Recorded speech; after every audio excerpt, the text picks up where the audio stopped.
Saving $15,000 in a year without cutting fun might sound like a paradox, but it's actually a series of tiny intentional shifts that add up to a massive change. And I'm going to walk you through the whole journey in one continuous thought stream so you can see how every piece fits together. First, imagine that familiar moment when you stare at your banking app and see a string of small purchases: a $4 latte, a $12 streaming subscription, a $27 just because online sale, and think, if only I could stop spending on the fun stuff, I'd have a nice nest egg.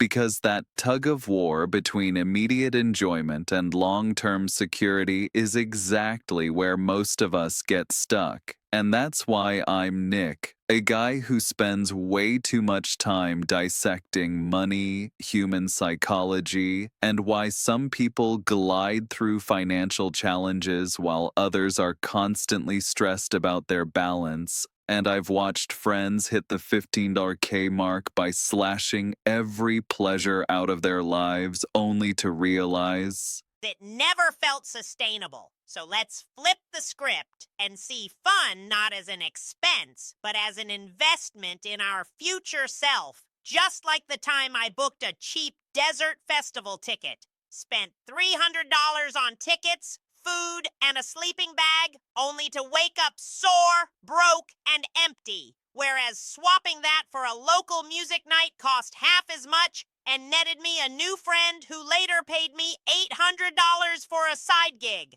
Proof that the right kind of fun can actually pay for itself. And to make that mindset work, you need a quick fun ROI checklist for any discretionary spend over $20.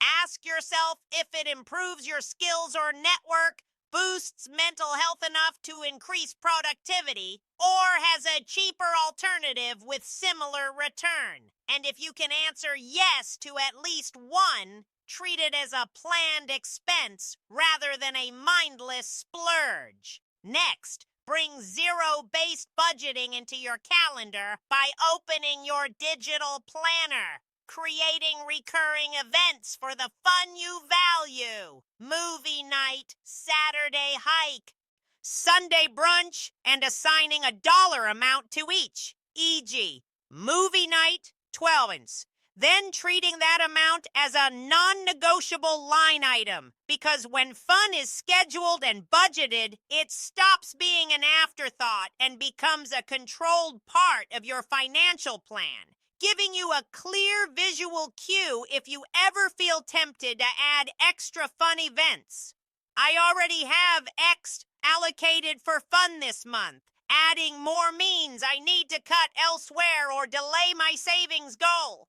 After that, build a simple, high-impact, low-cost fun matrix by drawing a Tuxedo grid with cost on the x-axis, low to high, and joy impact on the y-axis, low to high, plotting your regular activities, then prioritizing the low-cost, high-impact quadrant and eliminating or replacing items in the high-cost, low-impact quadrant. This quickly reveals that my $5 or $6 daily coffee habit costs $2,400 a year, while a $150 espresso machine gave me the same caffeine fix for a fraction of the price, and a free community yoga class in the park delivered the same stress relief as a $30 gym membership, proving that many pricey habits disappear once you see them side by side with cheaper, equally satisfying alternatives. Now, automate the savings so you never have to remember to move money. Calculate 15% of your monthly net income, or a percentage that feels doable. Set up an automatic transfer from checking to a high-yield savings account the day after payday. Choose an online bank offering 4 to 5% APY, and treat that transferred amount as untouchable, because automation removes decision fatigue, creates a visual cue of a smaller checking balance, and reinforces the habit of living on less, as I experienced when I switched from manual $200 transfers often forgotten, to a 10% direct deposit that silently grew my balance to $1,800 in 3 months without any extra effort. Next, separate your fun fund from your savings fund by opening two distinct accounts. One for discretionary spending, one for long-term goals. So you never feel like the two are competing. And allocate a fixed percentage, say 5% of each paycheck to the fun fund, automatically topping it up each payday, while the larger chunk, 15% or more, flows straight into savings. Because when the money lives in separate buckets, your brain treats it differently, and you're less likely to dip into savings for a spontaneous night out. To keep the momentum, track your progress visually. Use a simple spreadsheet or a phone app that shows a growing bar for savings and a stable line for fun spending, and celebrate milestones, e.g., $5K saved, $2K in the fun fund, with low-cost rewards like a home-cooked dinner or a nature walk, reinforcing the habit loop of cue, routine, reward. Also, negotiate or downgrade recurring expenses that bleed cash without adding real value. Downgrade your streaming plan, cancel unused gym memberships, or switch to a cheaper phone plan and redirect those saved dollars into your savings account. Because every $10 saved per month compounds to $120 a year, and those little wins add up faster than you think. Another powerful lever is side hustle income.